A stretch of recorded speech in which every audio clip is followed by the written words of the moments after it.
Welcome to the Checkout Point, your quick dive into this week's e-commerce buzz with me, Alex, powered by Blicket.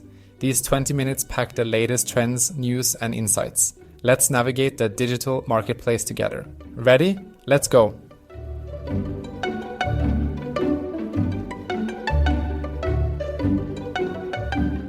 Hey folks, welcome to The Checkout Point by Blicket.co, the spot where you catch the latest and greatest in e-commerce news. I'm Max, and yes, I'm coming to you slightly over-caffeinated as usual. And I'm Rachel, feeling a little less caffeinated, but just as excited to dive into this week's topics. How's everyone doing today? We're here to deliver all the e-commerce scoop for week 35. Week 35, huh? Time flies when you're having fun and chugging coffee, huh? What do we have on the agenda today, Rachel? Well, Max, first up, we're delving into the transformative world of lead nurturing. I'm super excited because we just published a new blog post on our website titled, How Lead Nurturing Transformed My E-Commerce Game. And today we'll unpack those game-changing tactics right here on the podcast. Oh, that sounds fantastic. I've been peeking at the comments on that post, and our listeners are really into it. Can't wait to dive deeper with you all today. Exactly. And then we've got some juicy retail evolution to talk about, like Best Buy jumping into the marketplace scene and Amazon celebrating 10 big years. We're going to explore how these changes could impact consumer choices and delivery dynamics. Oh, and you won't believe what's happening with drone deliveries. From Chipotle sending burritos flying your way to reshaping jobs, the future's here and it's buzzing over your head. Then we're diving into how DHL is expanding on Shopify and what that means for small businesses. And we're not stopping there. AI is transforming e-commerce in ways that are just magic, like shopping assistants that know what you want before you do. Speaking of tech transformations, we've also got a segment on how big retailers like Walmart and Best Buy are spicing up the shopping experience with some high-tech flair. Retail tech race, anyone? And don't miss our last piece today on cutting-edge tools transforming e-commerce, helping smaller businesses play in the big leagues. It's about how everyone is stepping up their game with tech like Mobi AI and GEO tools. It's going to be a packed show, so grab your coffee or tea, no judgment here, and let's get started. Don't forget, you can always hit up our blog for more deep dives and behind-the-scenes looks at the topics we discuss right here. Let's roll into segment 1 and talk about how lead nurturing can seriously revamp your e-commerce game. Can't wait, let's get into it.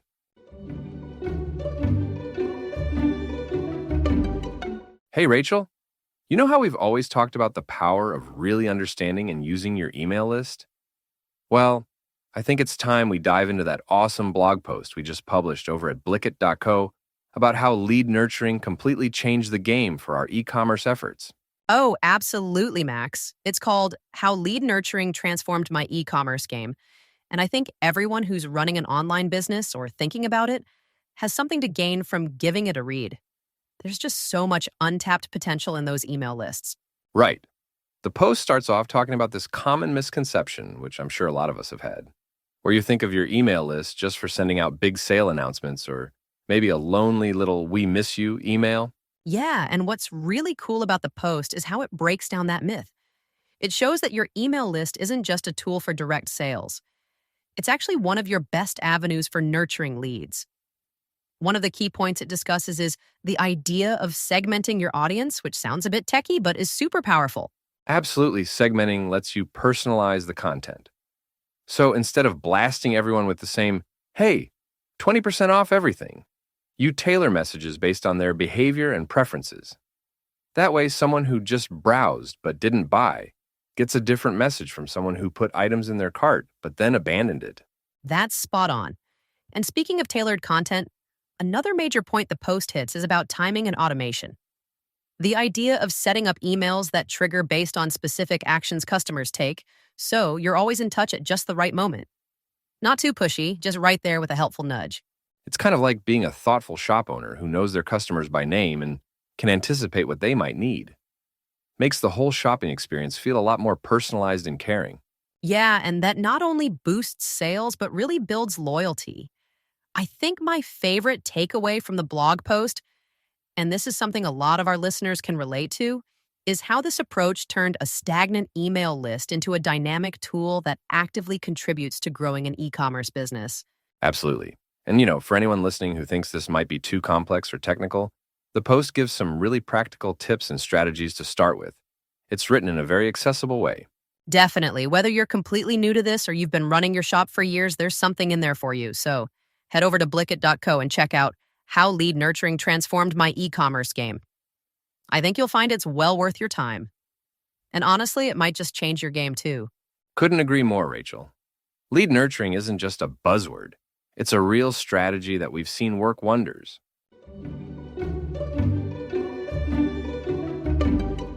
Hey, Rachel, have you heard about Best Buy diving into the whole third-party marketplace pool?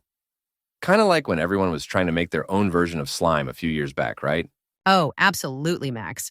It's like everyone wants a piece of that sweet, sweet marketplace pie. And speaking of pies, or in this case, more like celebratory cakes, Amazon Business just hit their 10-year milestone. They're inviting even more sellers to join the party. 10 years? That's crazy. I remember when Amazon was just books. Now you can get everything from A to Z, literally. And they're still expanding. Exactly.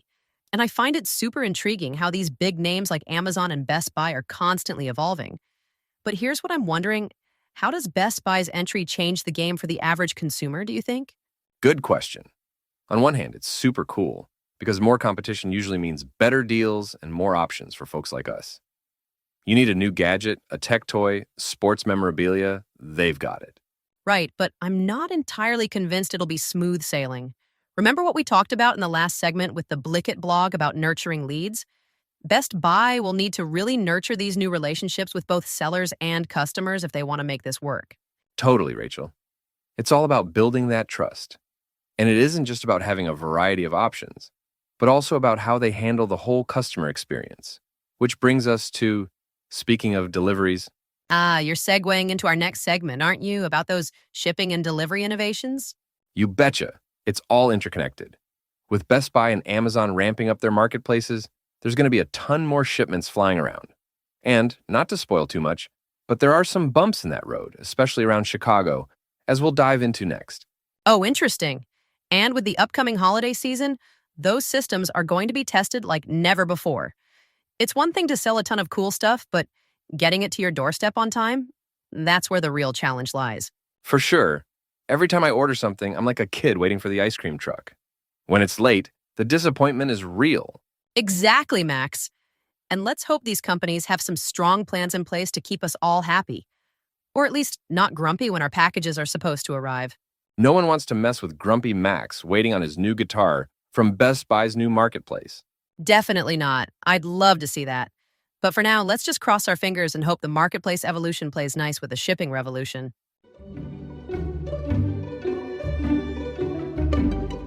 All right, switching gears a bit from Amazon's big anniversary, let's zoom into something that's literally flying off the charts.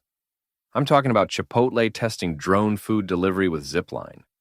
Imagine a burrito flying straight to your doorstep. No way. That's like every lazy Sunday's dream. But wait, are drones now becoming our new delivery drivers? That's quite a game changer for snack attacks. Exactly. And it's not just about nailing the laziness factor.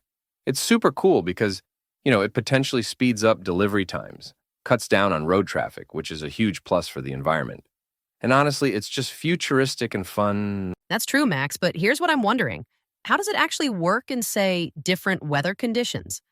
Like, can my burrito still parachute in during a storm? Just imagining a soggy burrito disaster is making me second-guess this tech. Good point. But considering the strides tech companies are making, I'd bet they have some clever solutions up their sleeves. Also, check this out. This isn't the first dive into innovative delivery methods. You remember the issues USPS faced with delays in Chicago? Oh, absolutely. It tied right into what we were talking about with Amazon's marketplace news. If drones can bypass ground traffic issues, then maybe e-commerce could see fewer of those headline-making delays. Right, and speaking of branching out, next we're diving into how DHL is expanding international shipping on Shopify. So it's clear that the shipping and delivery game is seriously leveling up across the board. Yeah, that ties in neatly. It's not just about drones, though. It's the whole ecosystem evolving. With DHL pushing into new territories via Shopify, we're seeing a sort of renaissance in logistics. Totally. And with Chipotle launching Zipotle, their drone service in Dallas, It's kind of a pilot that could ripple out to other industries. Imagine getting not just your burrito, but maybe your new sneakers or your school books by drone. I see your point, but that just makes me think about the job aspect. Drone deliveries sound cool, but what about the delivery folks? Where does this tech leave them? That's a hearty bite of food for thought. Maybe it's not replacing, but reshifting the job landscape? Like more tech and maintenance roles? Could be, and the more we innovate, the more we adapt, right? Just fascinating stuff. But hey, before we get carried away planning our future drone-delivered lives, how about we get ready to delve into that DHL expansion with Shopify next? Good call. And for anyone tuning in, keep those ears peeled. Looks like the future of delivery is literally knocking at your door. Or, well, flying to your doorstep. Just watch out for flying burritos, everyone.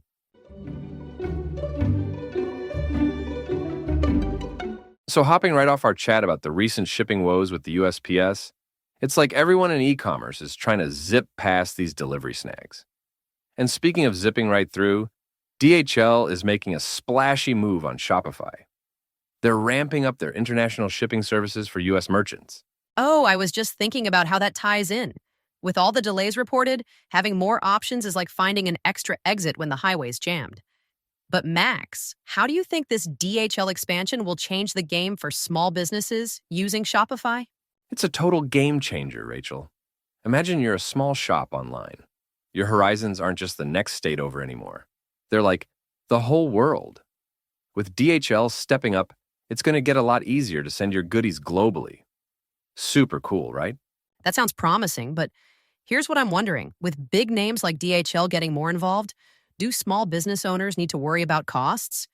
You know, sometimes these expansions sound great, but the devil's in the details. Totally valid point. From what I see, though, it looks like offering more options could actually help bring costs down, through some healthy competition. It's kind of like when you have more than one bakery in town, and suddenly everyone's throwing in extra donuts to win you over. Exactly. And speaking of competition, did you see the jump in Shopify's stock? A whopping 22% increase after their earnings report. Wait, seriously? That's like hitting every green light when you're already late. Right? Now, investors might be thinking, is it too late to jump on this bandwagon? What's your take, Max? Honestly, Rachel, with the way e-commerce is booming, it might still be a sweet deal. Shopify's not just growing. They're exploding in all directions.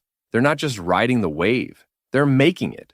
Plus, adding GoBolt to the Shopify fulfillment network. Talk about moving at lightning speed. They're promising brands not just faster deliveries, but also flexibility and cost savings. Oh, hitting all the right notes. It's like Shopify and GoBolt are forming a super band for logistics. And in our next segment, speaking of super, we're diving into how AI in e-commerce, like with AI search tech, can dramatically boost sales. It's like having a crystal ball for what your customers want next. Before we zap into that, though, I guess the big picture here is that Shopify is seriously leveling up the e-commerce playground. Anyone thinking of setting shop online or scaling up needs to check these updates out. Totally. Imagine being a kid in a candy store, but every candy is just the perfect pick for your customers. I love that analogy. And it'll be interesting to see how these tools evolve to make shopping not only easier, but literally at your fingertips. All right. Keep this convo in mind, folks, as we roll into how AI might just be your next best business partner in e-commerce. No kidding, Rachel. Let's see how these tech treats really amp up those sales.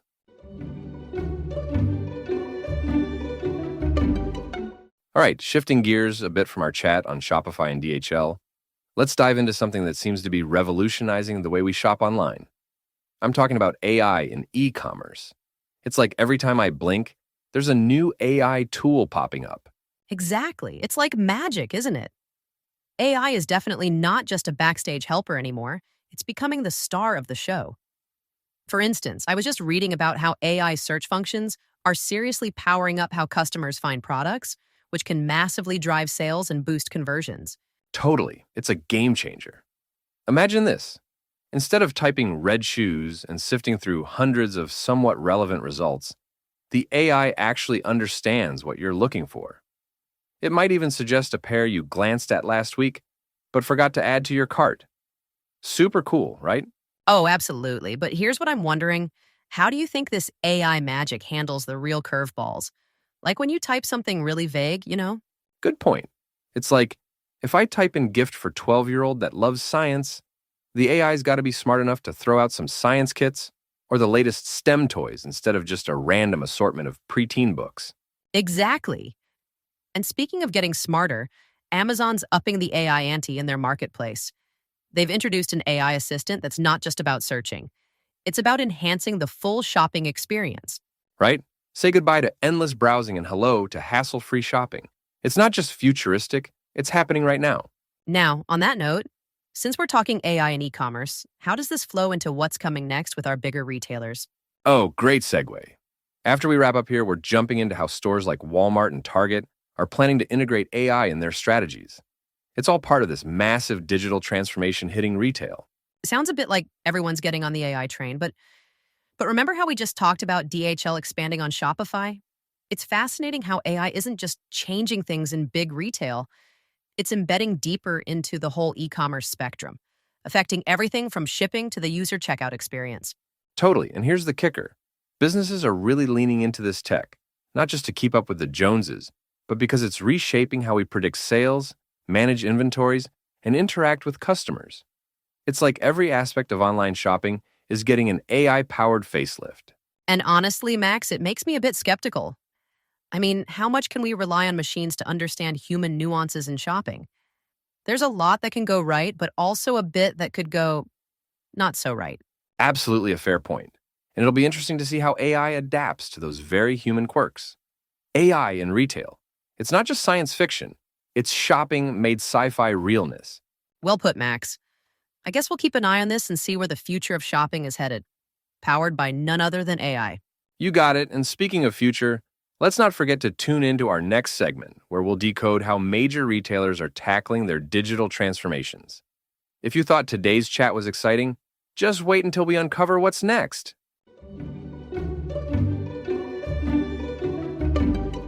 So, diving right into today's juicy topic, retail giants like Walmart and Target are really stepping up their game with some serious AI plans. It feels like a tech showdown at the shopping mall. Exactly. I was just thinking about how we talked about AI and e-commerce in the last segment. These big retailers seem to be on the same page. It's like AI is the secret sauce spicing up their strategies, right? Oh, absolutely, it's the game changer. For instance, Walmart's not just dipping its toes. They're basically cannonballing into the deep end with their AI implementations. It's all about enhancing their supply chain and customer service. That sounds impressive, but here's what I'm wondering. Do we know if all this tech glam is actually translating into better numbers for them? Well, that's the rub. While Walmart did beat the street expectations on sales, they missed the earnings mark, and those pesky tariffs didn't help at all. No way. So it's like you can have all the AI you want, but there are still these giant economic waves that can toss you around. Exactly. It's not just about having the tech, but also navigating the economic seas. Speaking of rough seas, Target's having a bit of a struggle bus moment. Their Q2 sales dropped as they're trying to turn things around. Yikes, that's a bit of a different story from what we're seeing with Walmart. Even with similar AI plans, the outcomes can be worlds apart. It shows that it's not just what you have, but how you use it. Right on the money, Rachel. And speaking of different strategies, you've got Best Buy launching a third-party marketplace. It's like they're borrowing a page from Amazon's playbook. Honestly, that's super interesting. By opening up their platform, they're inviting more brands to come and play in their backyard, which could really be a sales driver for them. It's like hosting a party and inviting all your friends to bring a friend. The more the merrier, right? Exactly. And this expansion is another point that ties in beautifully with what we'll be discussing next about new e-commerce tools. It's all about leveraging technology to not just meet, but exceed customer expectations. For sure, whether it's through AI, third-party marketplaces, or the next big thing in tech tools. What's fascinating is seeing how each of these companies tweaks the formula to try and find their secret sauce. I mean, will Best Buy's marketplace become the new go-to spot? Or will Walmart's AI investments pay off big time? Those are the big questions. And it's going to be so interesting to see how all this plays out.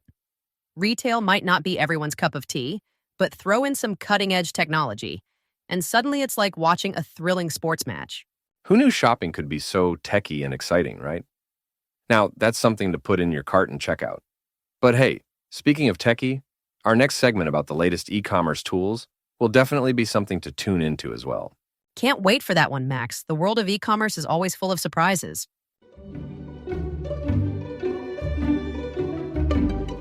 All right, diving right in from our chat about big retailers like Walmart and Target, beefing up their tech, let's zoom in on what's fresh in the e-commerce toolshed. Have you heard about Triple Whale's Moby AI, Rachel? I've just skimmed through something about that. Is that the one that's supposed to be a game changer for e-commerce operations? Exactly, that's the one. Moby AI. It sounds like something out of a sci-fi movie, doesn't it? Basically, it's designed to automate mundane tasks that typically eat up a lot of time for e-commerce businesses.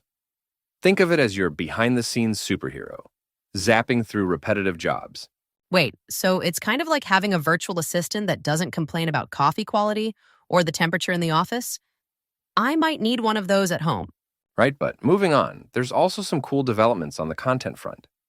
They've got AI that's playing detective with SEO gaps. It's not just about finding keywords anymore. This AI digs deep to reveal what's missing in your content and helps you fill those gaps. That actually sounds super useful. Creating content can sometimes feel like throwing words into a void, hoping someone will find them interesting. But I'm curious, how does it actually work? Picture this. You write about, let's say, eco-friendly water bottles. The AI then analyzes your content against what's ranking well on search engines and points out that you've completely missed talking about BPA-free materials. It's like having a map where X marks the spots you missed. I see your point, but here's what I'm wondering. How much creativity does that leave for the actual writers? Doesn't it sort of make everything formulaic? Good point. It does risk making things a bit cookie-cutter, but I think it's all about how you use it.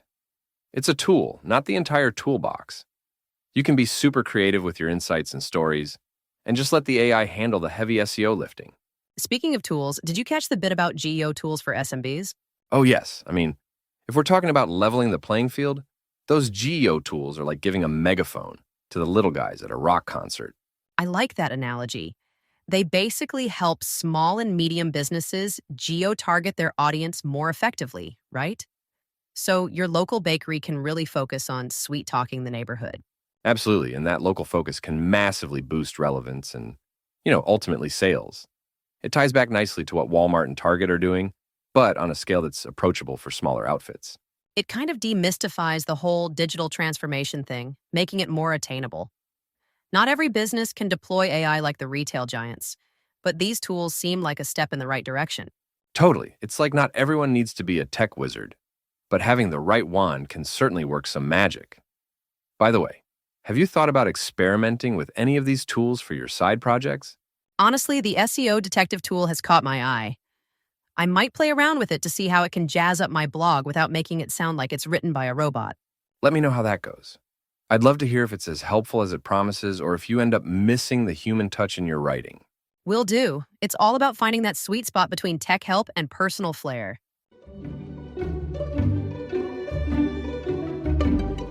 Wow, what a packed episode for week 35, right, Rachel? I'm already getting excited thinking about diving deeper into some of these topics next week. Absolutely, Max. Today really shed some light on everything from drone deliveries to AI transforming shopping experiences. I was particularly struck by how these drones could change our everyday lives, not just for getting a burrito faster. Yeah, who wouldn't want a skyborne burrito? I feel like our Digital Skies segment might just be the future sooner than we think. But tell me, Rachel, which part of today's chat was your favorite? I have to say, diving into how AI is sprucing up e-commerce was a highlight for me. It's amazing how technology can be a game changer for businesses big and small. Listeners, I'd love to know your thoughts on all of this too. Any takeaways or surprises from what we discussed today? Definitely drop us a line. And if you enjoyed hanging out with us, you have no idea how much we'd love it if you joined us again next week for more e-commerce news and, yes, probably a few more of my terrible jokes. They're not all terrible, Max, just most of them. But jokes aside, folks, don't forget to check out blicket.co for more resources that could really rev up your online strategy. We'll be back with tons more to share in week 36. Gosh, the year's flying by, isn't it? Until then, keep making those digital waves, and we'll catch you on the next wave. Thank you so much for hanging out with us today. It means the world to us to have you tune in. Take care, and see you next week for another exciting round of e-commerce evolution. Bye for now, keep laughing at those jokes, and keep shopping smart.